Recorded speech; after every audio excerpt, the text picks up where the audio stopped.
Pag open ng TV, punta ka sa input. To.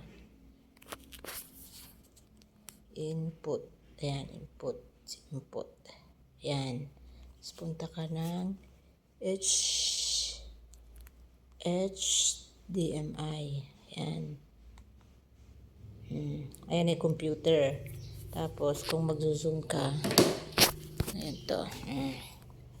Ayan na siya. Zoom. Ayan. Dahil walang internet, i-connect natin. Ka na mag-zoom. Okay.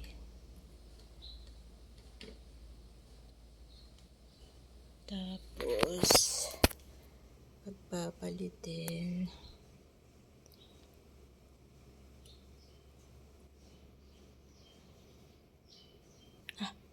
Pwede pala to.